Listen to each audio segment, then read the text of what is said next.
Hello friends, आज का हमारा टॉपिक है कैरेक्टरिस्टिक्स ऑफ प्राइवेट सेक्टर। हमने लास्ट वीडियो में private sector, public sector and joint sector का डिविजन्स पढ़ा है। That means forms of business organisation का डिवीजन पढ़ा है इन 3 टाइप्स में।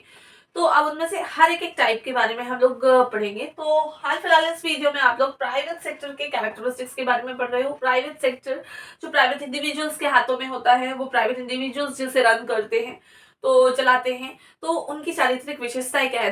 दैट मीन्स उस ऑर्गेनाइजेशन की चारित्रिक विशेषताएं क्या है, ठीक है, फीचर्स क्या है, नेचर क्या है, कैरेक्टरिस्टिक्स क्या है। तो number 1, private ownership and control.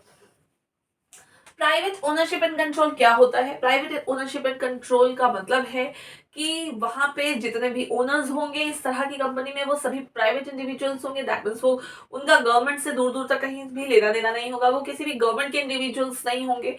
Private आम जनता में से कोई 1-2 लोग होंगे, 4-10 लोग होंगे जो कि अपना खुद का बिजनेस ऑपरेट कर रहे हैं।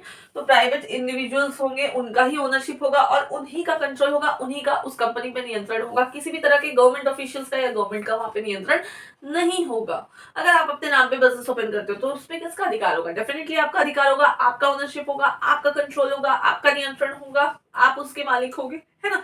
तो वही है। नेक्स्ट है no state participation.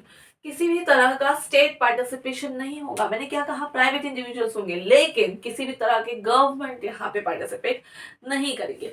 That means कि गवर्नमेंट का रोल यहाँ नहीं होगा। हाँ, वो अलग की बात है। देखिए कि अगर आपको अपना कंपनी ओपन करना है तो डेफिनेटली गवर्नमेंट से परमिशन लेनी पड़ेगी। अगर आप गवर्नमेंट से परमिशन नहीं लेते हो, you will not be able to open your company, you will not be able to operate your company.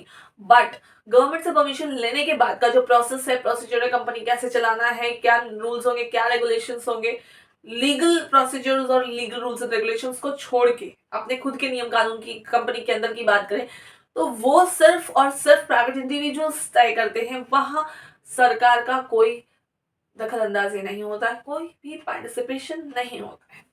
तो नेक्स्ट है इंडिपेंडेंट मैनेजमेंट। स्वतंत्र रूप से आप अपने बिजनेस के प्रबंध को देख सकते हैं, क्योंकि बिजनेस का प्रबंध जो है वो वही देखेंगे जो ओनर होते हैं। यहाँ सरकार आपकी ओनर नहीं है, आपके ऑर्गेनाइजेशन की ओनर नहीं है। कौन ओनर है? डेफिनेटली आप हो। और अगर आप ओनर हो तो डेफिनेटली मैनेजमेंट आपके हाथों में है, आपके द्वारा अपॉइंट किए गए लोग ही मैनेजमेंट संभालेंगे। दैट मीन्स मैनेजमेंट को देखेंगे, प्रबंध देखेंगे, ठीक है। नेक्स्ट है private finance. And what do you mean by private finance? इस तरह की कंपनीज में, इस तरह के सेक्टर में जो फाइनेंस आता है, दैट मीन्स जो पूंजी आती है, जो कैपिटल आता है, वो कौन देते हैं? Definitely private individuals. तो उनके द्वारा प्रोवाइड किया गया फाइनेंस किस तरह का फाइनेंस होगा? That will be called private finance. The next है प्रॉफिट मोटिव। प्रॉफिट मोटिव का मतलब क्या है? इस तरह के ऑर्गेनाइजेशंस जो है, जनरली गवर्नमेंट ऑर्गेनाइजेशन किस लिए ओपन होते हैं? आम जनता की सेवा करने के लिए, इसलिए उनका प्रोडक्ट्स और सर्विसेज जो भी है वो थोड़ा चीपर होता है। लेकिन प्राइवेट इंडिविजुअल्स, प्राइवेट कंपनीज के प्रोडक्ट्स अगर आप लेने जाओगे, क्या आपको चीप रेट में मिलेगा? बिल्कुल भी नहीं। क्यों? क्योंकि उनका क्वालिटी A1 होता है, उनकी सर्विस A1 होती है, उनकी सर्विस फास्ट होती है, उनका प्रोडक्शन फास्ट होता है, हर एक चीज में रिस्पॉन्स उनका फास्ट होता है। तो that's why they will charge higher than the government products and services. तो इसलिए प्रॉफिट मोटिव जो है वो इनका बहुत इंपॉर्टेंट फीचर है, बिकॉज इनका प्राइमरी मोटिव होता है प्रॉफिट कमाना, ना कि सर्विस प्रोवाइड करना। ओके, तो आई थिंक आप लोगों को ये समझ में आ रहा हो। नेक्स्ट वीडियो के साथ आप लोग बने रहें, जिसमें मैं नेक्स्ट पब्लिक सेक्टर के बारे में बात करूंगी। ओके।